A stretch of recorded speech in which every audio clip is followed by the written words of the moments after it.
Fam, where are we? We're in a New York subway station, fam. Again? I'm a little over New York right now. Well, New York is where the action's at, fam. The action is here, too. Ah.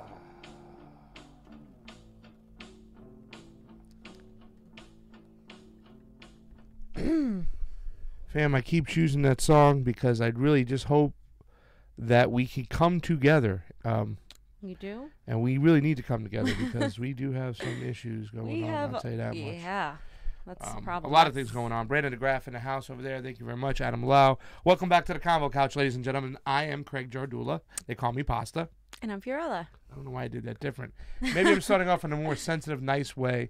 But we only had an hour and 10-minute show yesterday. And only an hour and 10-minute show yesterday. It was a great show. It was a good show. It was a fun show. We had worked all week at our restaurant jobs to try to pay the bills.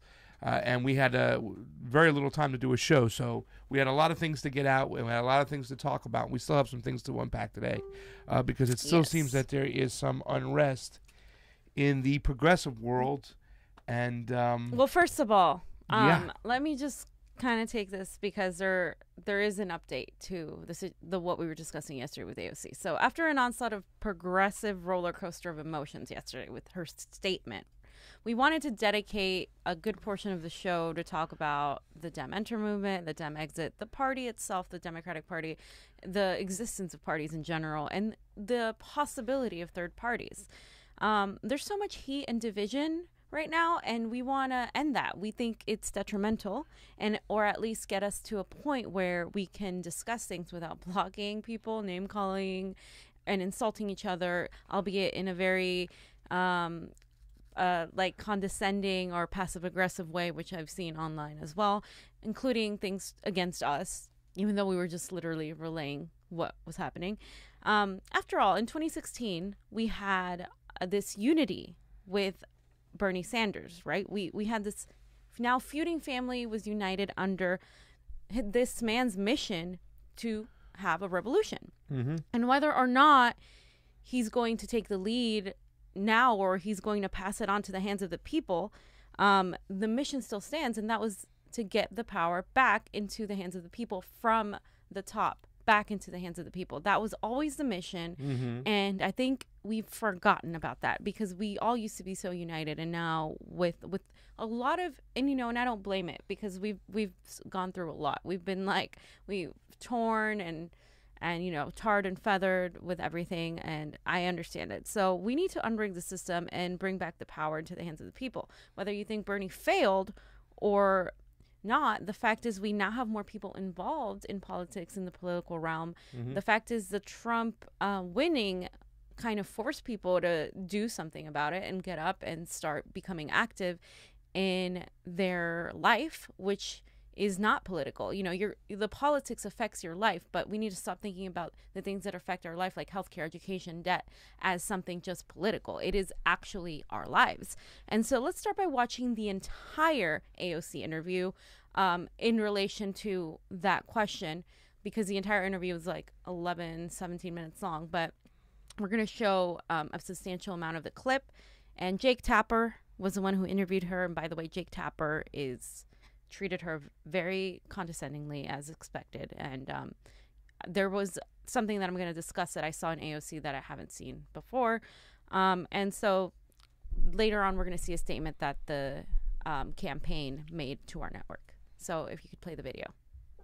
So I want to move on. You endorsed progressive candidate Cynthia Nixon in the Democratic primary for governor of New York. She lost on Thursday to Governor Andrew Cuomo by a whopping 31 points. Now, I know progressive candidates have had plenty of other victories, including yours, but Governor Cuomo said that your progressive wave was, quote, not even a ripple. He called your primary win a, quote, fluke, and he asked on Friday, quote, where was that effect yesterday? What's your response to Governor Cuomo?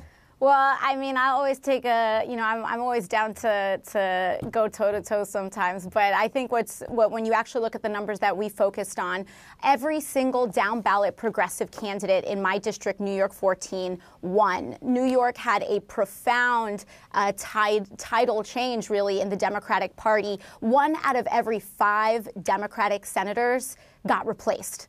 on Thursday night. And the path to eliminating the IDC was through New York 14 in my district. So I'm proud to say that every single locally endorsed candidate that we mobilized for won our election. Right. Cynthia Nixon did a phenomenal job. She lost your district by 30 points. Right. But we focused on our local candidates and we focused on the legislatures. But, you know, I think that what she did was that she centered a lot of phenomenal issues. She centered racial justice. She centered criminal justice reform. She centered the legalization of marijuana, single-payer health care.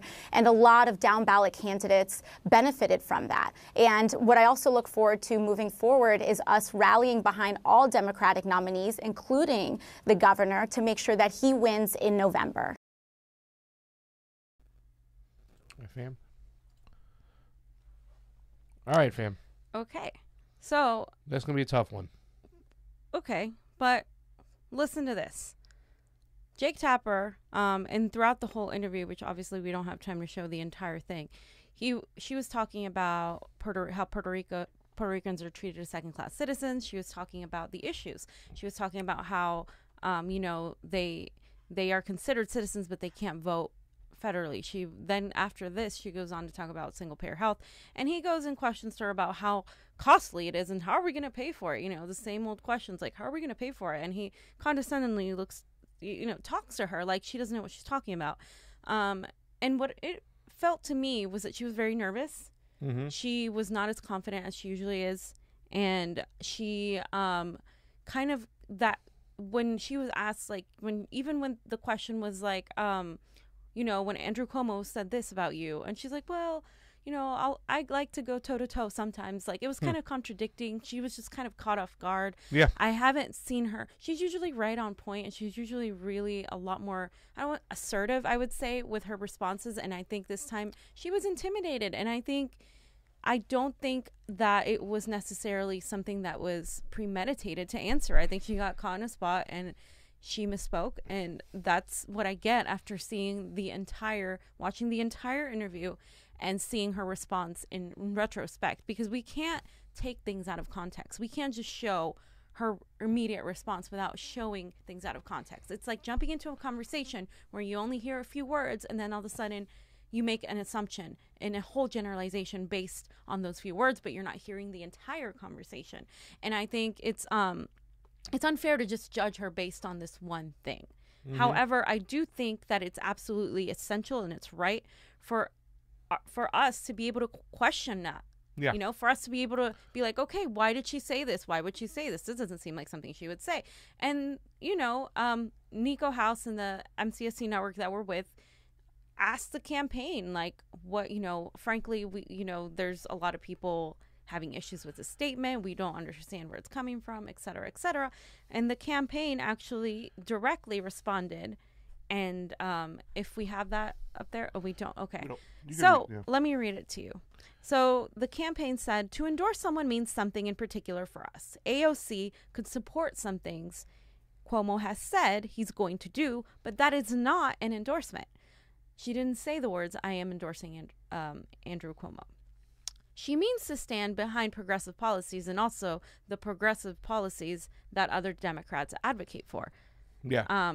So she did say, let's go get behind all Democrats. And I think that was one of the things that really stung, because the things in her campaign video was not all Democrats are creating. It was the most important thing. It's the thing that really hit home and whatnot. And she kind of contradicted herself with the statement. And I don't know if she was saying this while she was moonwalking and trying to walk it back. But for me, what I'm really questioning right now, and then once again, I think she's still one of the better candidates out there. However, she was put there to hold the Democratic establishment accountable, not pander to them. And I don't like the comment whatsoever. I'm just questioning, fam, what is going on with that campaign right now? What is going on with the campaign where it's like the second time now where she's had to walk things back? Let's get our act together over here. But the progressives put you in power. They gave you a chance. You don't abandon them. And once again, this was way too soon. I don't understand why they didn't get in a room together, discuss these things, and at least hold out for something. It's like Maria Estrada said, you don't give up your power so quickly. I agree. You don't give up your power so quickly. I think, you have to be careful about what you say. However, she's also not in power yet. She's also been thrown into these waters that have been uncharted territory for people to navigate in. And I think it's unfair to just, put this all on her. There are other people behind. There's Justice Democrats. There's the campaign staff. There's all of this going on. Yeah. And I think, obviously because she didn't have to endorse them, though. She didn't endorse them. I mean, she didn't endorse them. She said that she would support the governor, which we should all get together and support the governor moving forward. And all Democrats. Yeah. Okay. And so because I know that not all Democrats are equal, and because she said this, I don't, in context, you don't necessarily have to take it as that. And with the campaign telling you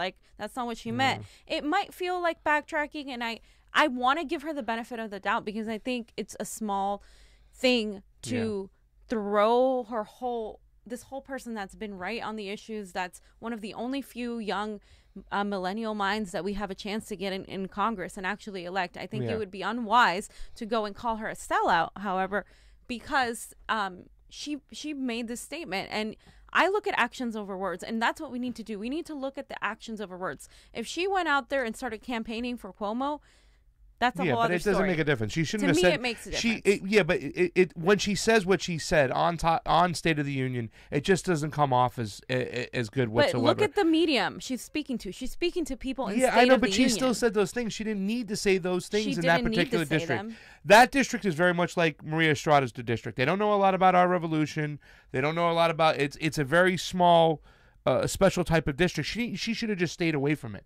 She should have stayed away from it. I don't even know why she had to go there and put herself in this predicament. And, once again, she has to be accountable for her words. Did you watch the whole interview, though? I watched the whole interview, fam. Okay. That's beside the point. No, it has to do with it. Do we want to play it again? Because she says we need to support the governor. No.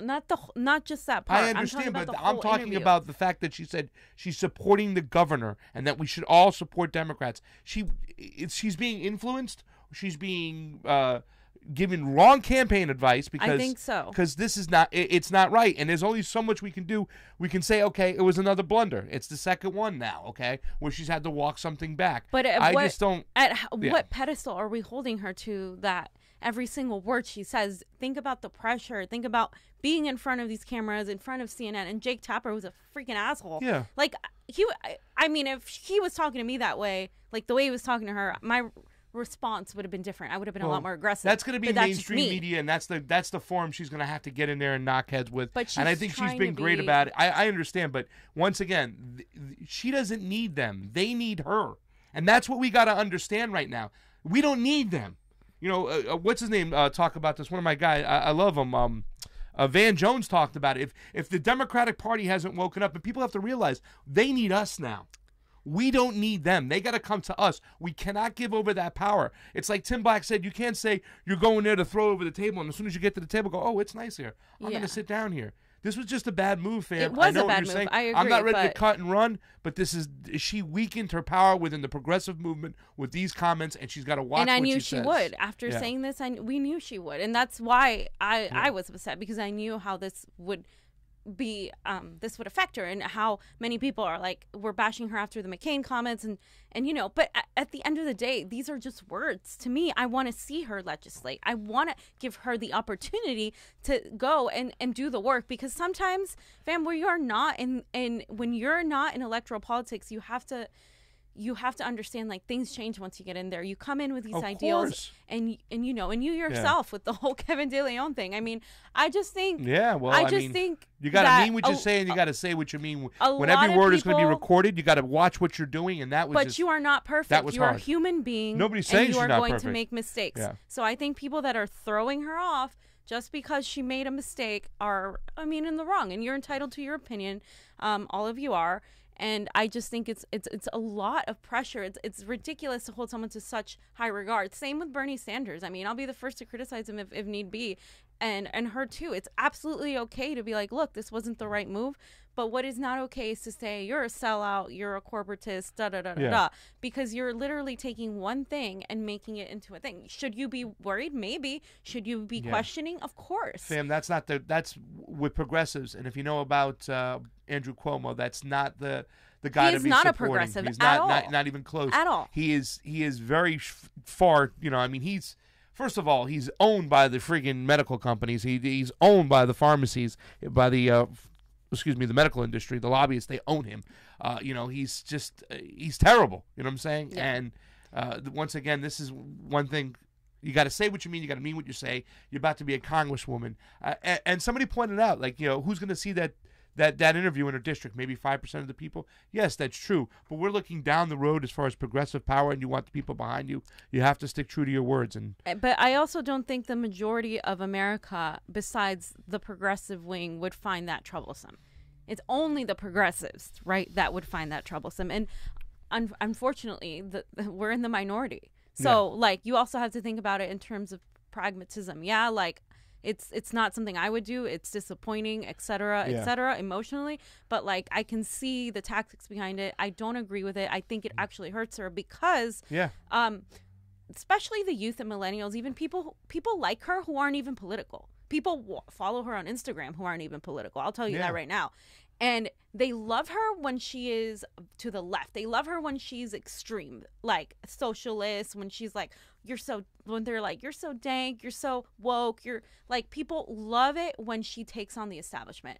And what happens is a lot of politicians make the mistake that once they're in power, they tend to shift center because it's such a system that makes it nearly impossible for you to go in with your ideals and come out with all of them champion. I mean, the system is designed to make you bend the knee over and over again. So you have to look at that, and then you have to look at the fact that she made the wrong call because she didn't have to do that. Yeah. And she can learn from her mistakes. She could have stayed away from that. She could have stayed away from that. It was not a good move. But I also think there was a lot of nerves, a lot of anxiety, a lot of she's running for Congress. She's got it. This was a mistake. 28 years old. I understand. It doesn't make a difference. If you're going to say she's old enough to hold office, she's got to be old enough to own her own words. And when you say that, and not any blue will do, and that was your main message, and you talk about on that video that reached so many people, that corporate Democrats that take money are no bueno, and then all of a sudden you said we should support all blue, no matter who kind of mentality, you got to watch it. Once again, I'm not ready to cut and run,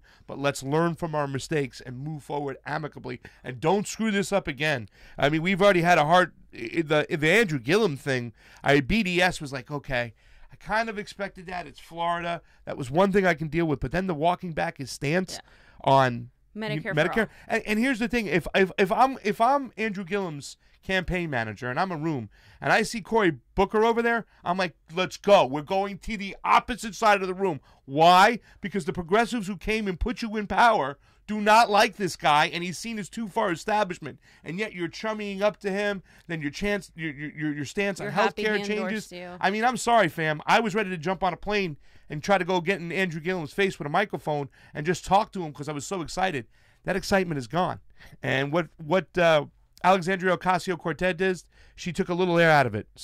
You know what I'm saying? She can redeem herself. She could totally redeem herself, says James Leah. But let's hope she does, because that was another misstep. And I know what you're saying. And once again, the sky isn't falling. But as we're trying to argue this Dem-Exit movement here, and we're trying to really push the Dem-Enter, which we say Dem-Enter is something different. Dem-Enter from Dem-Exit. And I know a lot of Greens, they've Dem-Exited.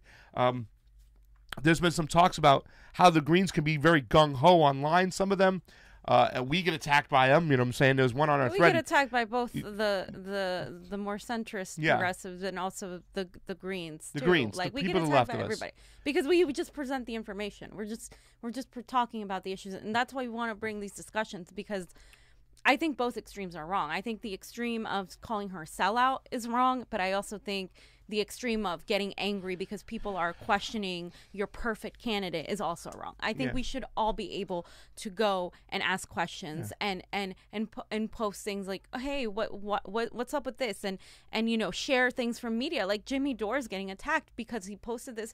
Jimmy Dore didn't say that. She did. So attacking him for presenting the information is wrong. Can I say something about that, fam? Because I'm going to say a little message out there to my, DNC friends, my establishment friends who are progressive leaning in that party and stuff like that. You do us no justice. You do no help when you start attacking this man. There's a lot of people online attacking this man, and I just see it as a bridge you are burning that we were just building. For instance, the AB 84 bill. We got on the horn. We talked to people. We put aside our differences. Myself, I even told people, take it easy with your talk over here. We're about killing this bill. Let's work together. We built a bridge. And for you guys to go online and start attacking a man who was only doing this because he was so compassionate, because he was a USO comic, all right, that looked into men and women's eyes that were sent off to die in wars, that he felt so compelled, he's so anti-war that he's doing this as a truth teller, and you're just attacking him for no reason? Like he's just unlistenable? because it doesn't fit I mean, your come narrative. on, man. Why are you burning the bridges that we built? You know, and also on the left, attacking people on the far left, the Greens, in this mentality. I don't want to say all of you, but some of we've seen on the line that just call us neoliberal shills or sheepdogs. sheepdogs. Sheepdogs, and we're just chilling for the establishment. It's not just Greens. It's people that are that don't believe, don't want anything to do with the Democratic Party. I don't want to say Greens. Some it. of the Greens online have done it to us. I mean, yeah, it's just there's people like what's his name? He's always coming online. Hamo. Shower. Hamo, just ridiculous. He's always like attack, like no, Ridiculous. anyone associated with Bernie or Alexandria or our revolution is vile and blah blah blah. It's like, and then he likes his own comments, fam. How do we? But how do Brandon we? DeGraff called him on that like 3 times. Hey, you liked your own comment again, pal. Hey, nobody's liking it. Hey, Mo. How do we come together against the true enemy when we are so busy attacking each other? I just don't understand why we have to make posts. Oh, Greens are stupid. It's a fairy tale. Da da da. Or these Jimmy Dore supporting wannabe media, like they don't know what they're talking about. How is that helping us? On either end, it how doesn't is it helping help. us? Or saying that every single person that's STEM enter is a sheepdog. That's not true. There's a lot of people in the Democratic Party that do the work, that are out there championing for the cause, that are out there promoting progressive legislation. Like, no, on either spectrum, it's wrong. And the AOC thing brought out this whole other division. Like, it brought out it made it really clear. And I think it's so detrimental. We're getting in our own way time and time again. We're getting in our own goddamn way. And I don't know how we move forward from that, but I will say over and over again, we need people inside the Democratic Party to open the doors so there could be third-party people. In fact, the person that gave us the statement from AOC's campaign was a previous Green Party member. Yes, she was. So you can't assume that every single thing that doesn't go your way means someone's a sellout, and you can't assume that simply questioning our candidates and our would-be Congress people is a bad thing, because that's what the people need to do. You need to question and then hold them accountable if they're not doing their job. And it's as simple as that. And I'm going to say this right now. I've said this before. I mean, I'm very fearful that Donald Trump's going to win another term, because within the left progressive movement, we're eating each other. We're bashing each other. You know what I'm saying? And you got to understand something. Chris had just said this the other day. Let's put this quote up. When it comes to politics, okay, when it comes to social issues, there's no such thing as permanent enemies or permanent allies, okay? Only permanent interest. And if we have the same interest together, if we want to change things, we want to add single payer, we want to add free higher education, we want to end these wars, we want to stop fracking, we have to work together, okay? And, this whole mentality of, oh, you have to work together on the left because the Republicans are bad. Well, you're not really convincing us when you're bashing us, and you're bashing people, like Jimmy Dore, who have such a big following because people love him and are so compassionate about what he does because he's anti-war. And then he doesn't even mention your name, but you got the gall to go out there and bash him. You're just burning bridges. And it makes no sense to me. We need to come together, fam. That's why I played Come Together in the beginning. And if we don't come together, just get used to it. Oh my God, the Republicans are evil is not going to be enough, pal. And if you think it is, I'm really sorry about that. Let's start working together. We don't put unnecessary posts out there bashing people. Yeah, we don't need that.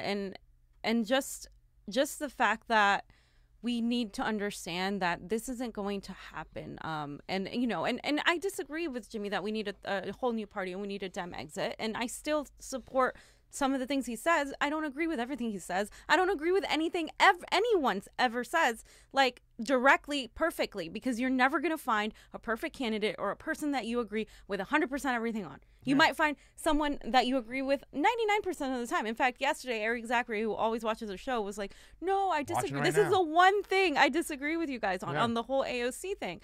And that's fine. You know, he's not like out there like hating or bashing us. You know, that's the thing. You need to be able to disagree and still be able to work together. That doesn't mean you let go of your integrity or your ideals. That just simply means you're able to disagree on tactics. Yeah. The tactics from Dem Enter and Dem Exit are two completely different tactics. But we need both of those tactics because in order for to have people, third parties form, we need to be able to have someone in power to give them that power. And if we keep electing establishment types, they're never going to do that. They're never going to open those doors. So you need to be able to have those people inside to open the doors and have these cadres that are already becoming stronger. We have Kenneth Mejia, we have Rodolfo Cortez that have won their primaries, and that is a very rare thing. And you know, people should support them. Put your negativities aside, your ego aside, and, you know, support people like James Aaliyah, Maria Estrada. Like, these people, you might not think, you know, people love to say, like, they don't have a shot, blah, blah, James blah. Aaliyah just Who are you to say they don't have a shot? Who are you to bash these people before giving them a chance? That's why we don't get these people in power, because we give up too easily, okay? That's one side of it. The other side is that the outside cadres refuse to work with the progressives on the inside, and you need to. Like, some of these people are good people, and there's like this fear like of working with each other, and no, we need to break those barriers. James Lee is helping everything out. He says if everyone unites and comes together, he's willing to share his Netflix login password with everyone. Yay. Okay, this is a great deal. So if we can come together, vote for James Lee. Yeah, James for James Lee. You'll get the network password, the Netflix password. You know, also. Tyann Cheshire will reach out to another Green Party great person. Angelica Duenas worked on that campaign. We love Angelica Duenas. We love you. North Hollywood District. Kenneth Mejia, hardcore. We are supporting people for their policies, not for their party. Exactly. And that's what's going to always be. Where you stand on the issues. Stop. For some of you out there, like, you know what I'm saying? And listen, I can speak for me and fam. You know, we've just tried to cover stuff that hasn't been covered. You know, we were looking for other media outlets to cover the District 48 debate, but no one showed up. So we did it. We were looking for other media outlets to come to all these marches and these rallies, these protests against the GEO groups, but they didn't show up. So we did it.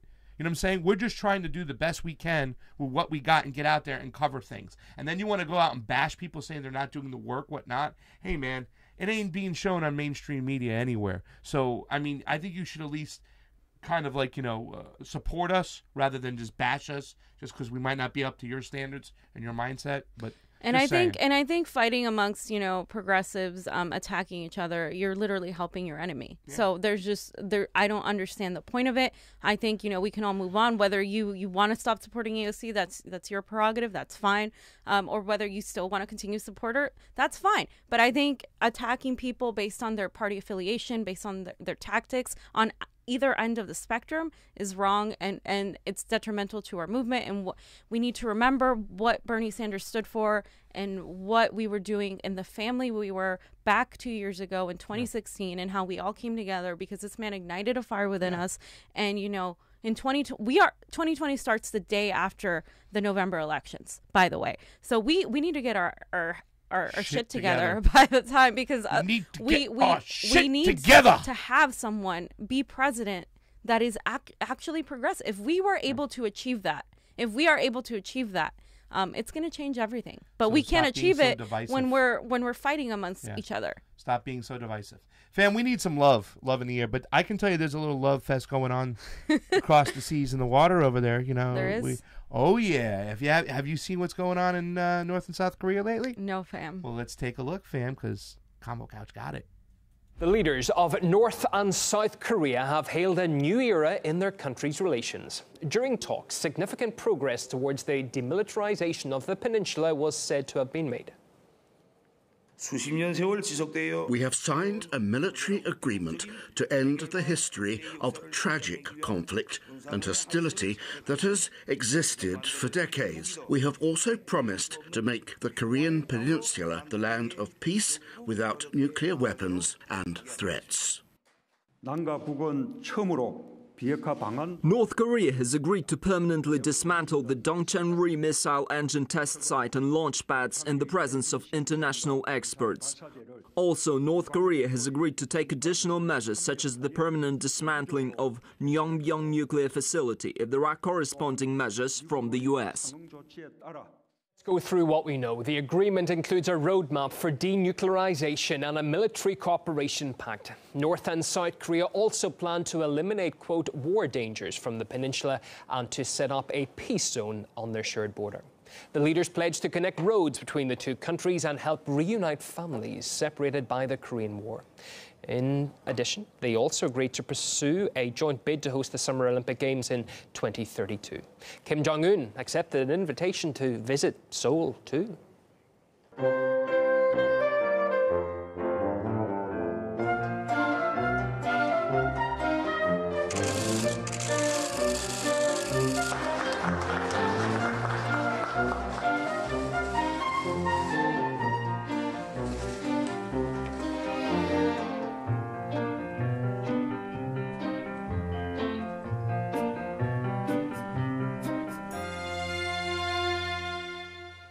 And Donald Trump has already praised the leaders for the successful talks. Christine Hung from the Korea Policy Institute talked us through some of the progress that had already been made.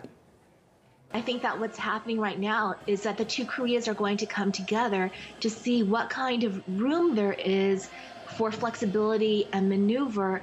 You have two parties that are absolutely willing to negotiate historic, reconciliation between their two countries, and they have the support of their peoples. And the entire world is aware of this. Democratic desire of the Korean peoples is for peace. And so, I think that this meeting between the two leaders of the Korea only further cements that message, and they will try to see what kind of room for flexible maneuver there is.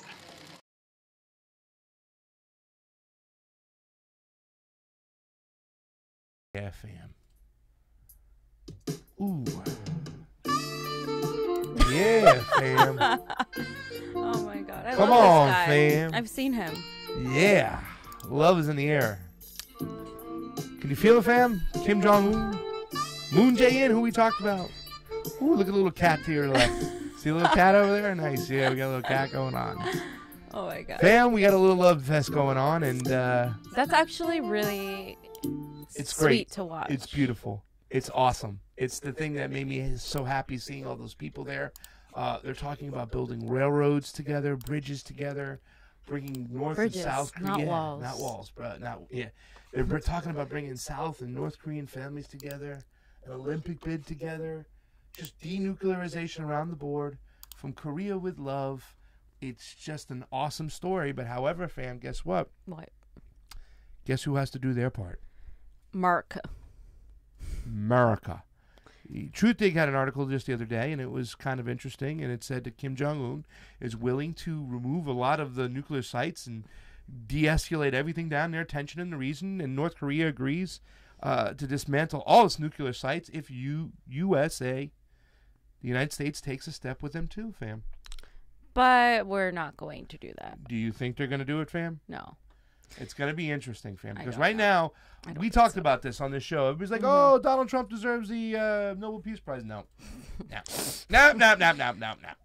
This was about Moon Jae-in coming into power at the right time, willingness to sit down, talk to Kim Jong-un, work deals out, bring families together, get some peace going. But it's going to take a lot of work because we have a lot of military mindset in Korea. We have a lot of military buildup. There's a lot of weaponry, a lot of vessels, a lot of vehicles, airplanes, the whole 9 yards. Is an artillery of sorts. We're going to have to pull that out. But that's money off the table. So we're going to either have to figure out a way to spend that money somewhere else because Donald Trump's got to get his budget, or we say no and don't let the peace process to continue to go on. Yeah, I mean, we tend to make war peace and peace war. Yeah. We tend to kind of profit off of more war, and we've made it our interest since our own existence. So I'm not really too optimistic on us doing that. I think they should stop relying on us as much as they can, do what they can without I our don't even own think they want us there involvement. anymore. Yeah. I think both sides don't even want us there anymore. I think I it's wouldn't north want and us south. This conflict is long. We've never undeclared wars. That makes sense. We never said that. We've never really put an end to this war. Yeah. So it's like our presence is still there now. And here's North and South Korea working together, wanting to do all these beautiful things, from everything from Olympics to build bridges and trains. And the only thing standing in their way is the United States of America. So we have to see this play out. And guess what, fam? What? It's not the only place where we're standing in the way. Gee, It's I not wonder the where only else. place we're getting involved. Guess where else? Nicaragua and Venezuela. Nicaragua and Venezuela. First of all, we're going to play this clip right now because we're going to be in this clip right here and stuff. Oh, Let's get us on the big screen over here so we can see this sucker. All right, so here we go. Let's start off.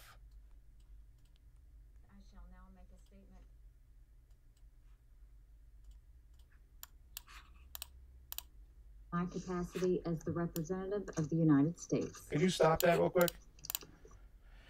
Right out the gate, fam. Lord help us. Nikki Haley is making a statement as a representative of the United States. Right out the gate, for fuck's sakes. Help us. Play it.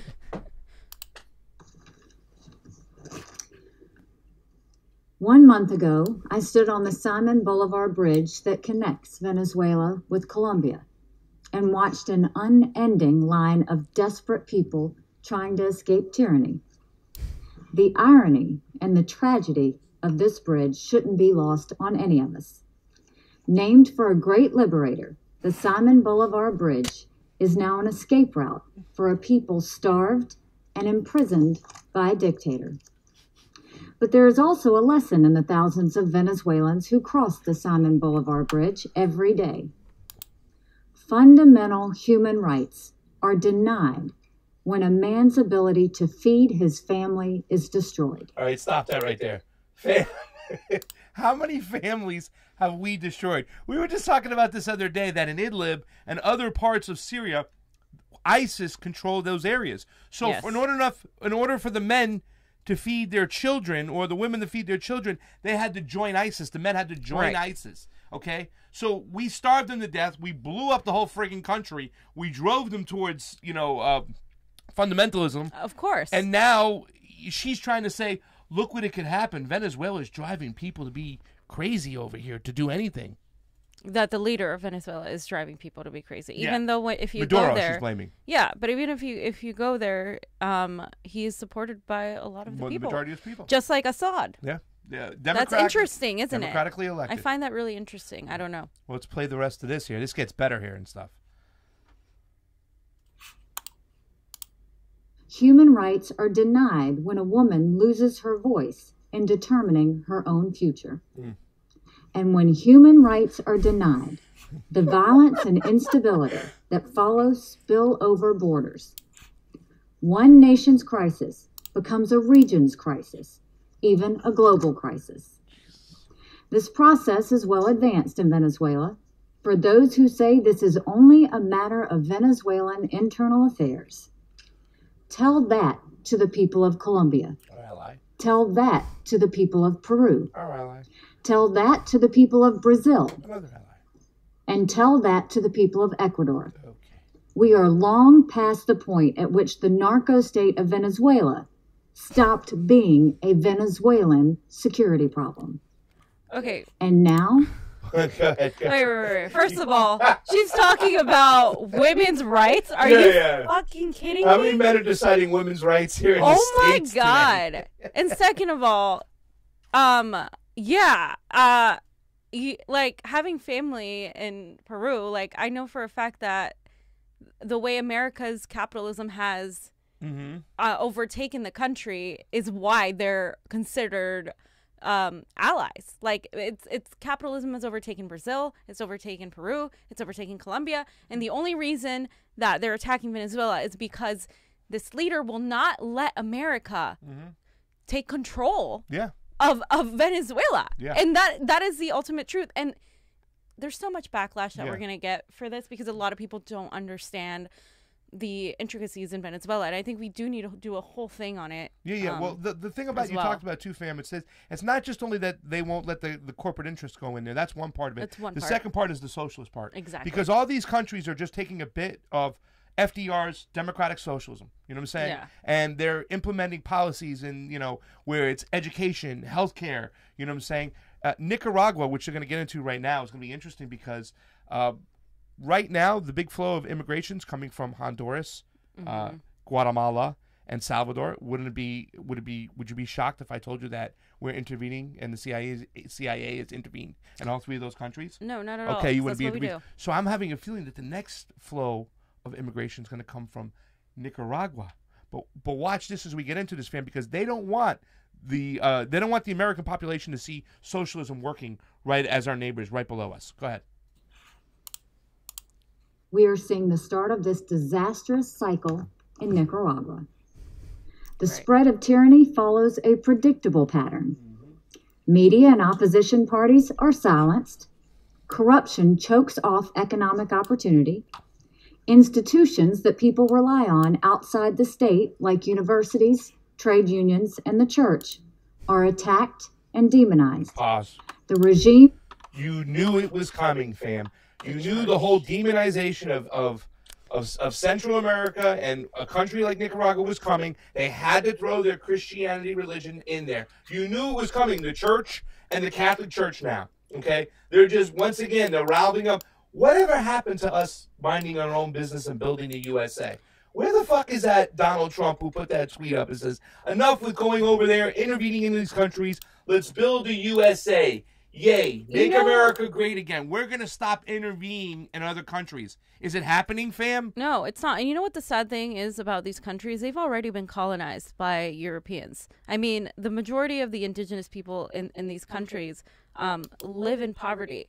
And what these countries, the origin they were colonies of Spain, and other empires of that time. And so now, once they gained independence from Spain, now we have the United States that has come and basically attempted to recolonize in a very passive-aggressive way these entire countries and make vilifying the countries that don't let them take control. It's passive aggressive here because they don't tell us about it. Over there, it's aggressive. Well, yeah. You know what I'm saying? They're freaking arming that place up to the T. All those weapons that all those Central and South American countries have come from us. Okay, and that's what they do. They spew this whole false narrative that it's a narco state, that it's out of control. They're bringing drugs into your family. Okay, so we got to arm them to the T to fight the drug lords. Okay, and now they're bashing the church. They're bashing your religion. We got to stop them. Can we just mind our own fucking business for once in our lives? Right. Okay, I thought for a second that we're gonna have a president that's gonna have somewhat of a libertarian mind to say, "Oh, there's backwash on this. There's backlash. It's called Black Ops. It's gonna come backlash. It's gonna come back to haunt us." And all you Trump supporters out there who want to build a wall, who talk that immigration is a problem, well, this is where it's fucking coming from. Watch as Nikki Haley goes on, because she's going to continue to smear, and then we're going to spend millions of dollars in there like we do in Nicaragua. Since 2014, $92 million goes to the opposition of Daniel Ortega's government. And this is why we don't have money for health care and for our people here. $92 million, fam. That's not just a night out of freaking Sugarfish. I mean, seriously. Shit. I mean, and once again, 1/3 of the people since Daniel Ortega has taken control of the government, since he's been elected 3 times, they can't talk bad about the elections because our elections are so fucked up over here right now that they can't even bash that. But 1/3 of the indigenous people of Nicaragua own land. It's considered one of the most peaceful places in Central America, except since April, since the opposition's been coming out. And gender equality is at its highest in Central America. And but you wouldn't know about it. Nicaragua. Because they don't want you to let you know that a socialist type of government it's possible.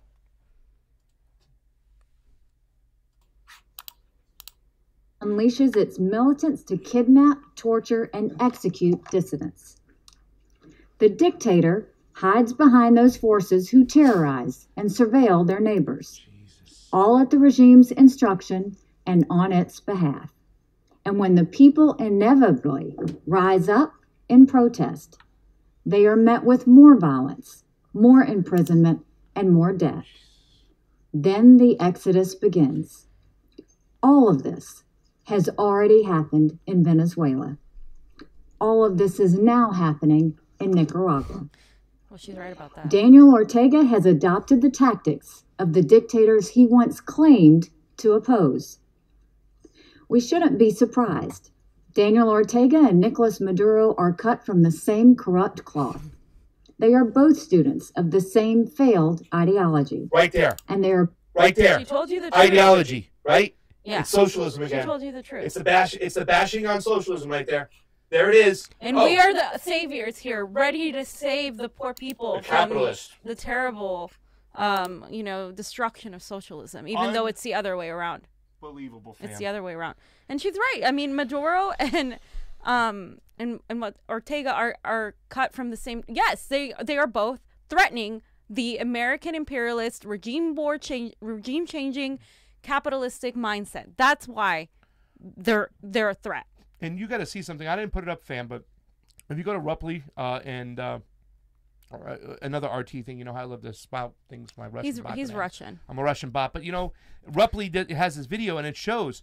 There were talks. I can't remember who did the interview. I should go back and look at it. But they did an interview with Mr. Ortega, Daniel Ortega, and he had talked about how he's instructing the police to stay as peaceful as possible, to not be drawn into these attacks.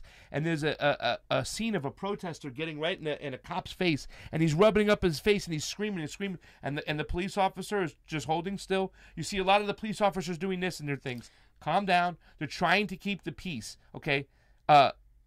Would we ever see that here? To stand up for the other Sandinistas right now. Would we ever see that Never. in America? If you got close to a cop's face, they're gonna bash it in a heartbeat. But once again, there's $92 million gone to the opposition. All right, you have to think, where does that come from, and what is that doing? Once again, it's not buying bologna sandwiches. It's buying weapons. It's buying influence. It's buying an ideology and a mentality to go against hate. Yeah. And we talked about this. I did a show with Rachel Brunke. You're talking about Daniel Ortega cut some benefits by like 1%, by 0.5%. He was trying to find some money somewhere, and I think they already rescinded, but yet they still came out. They're looking for avenues, to go against Daniel Ortega because they don't like what Daniel Ortega's doing with socialism. And also, fam, Nicaragua. If you talk to a lot of people that have come here from South America, they do get this vilified version. Like they believe that America is good. They believe in capitalism because they've been manipulated into believing this ideal. I mean, I can't tell you how many times I've argued with family, like, because the social opposition, the socialist opposition is seen as negative. It's painted as negative, whether you're Cuban, whether you're from South America. Yeah. I mean it's always been painted in a negative way, and that is just not the reality, because what they don't know is that the American imperialists are at fault for causing the majority of the problems in these countries. Yeah. I mean, I love that meme. It says, socialism always works. And then it says, up until the United States has a coup and overthrows the government, and then everything falls apart to shit. That's a great one and stuff like that. And I had a lot of experience in South Florida where there were a lot of anti-socialist, anti-Castro Cubans that I met. But the good thing about it is a lot of their children are, that I've seen, Cubans for Bernie when I met them years ago. They were awesome, and they are coming out of the woodworks and saying, no, socialism isn't the problem. Capitalism and American imperialism is the problem. Imperialism. Anyways, that's that for that one. We had enough of Nikki Haley. If I listen to that woman anymore, I'm gonna lose my lunch over here. Fam, anything else to unpack? You want to say hi to some people on the thread? Wow, that's a long thread. We got a lot of them. Stephen Wilbrandt, we love you. Always watching. Thanks, Stephen. Gilbert Flores is in the house. We missed you yesterday. Gilbert? Brandon DeGraff, BD, BEDE, my boy, he's there. Eric Zachary, we love you. Chanel Pittman was on today. There's no Mayo nice to see you. Today. Tina, there you are. I saw Mrs. Sparrow was watching. Big Game James Aaliyah was watching earlier, throwing in some comments. We love you too as well. I think I already mentioned Stephen Wilbrandt. I got to mention our other #1 guest, Rocky Bellinger. Rocky Bellinger 2020. We're looking for you. Find a spot. Fam, anything else we got to talk about? Just remember the mission. Just remember the end point, and let's just stop. I know we're not going to stop tomorrow. I know this is going to continue, but I hope like we can have the big picture in mind instead of continuing to belittle each other because we differ in tactics on any end of the spectrum. So he's going to sing to you now.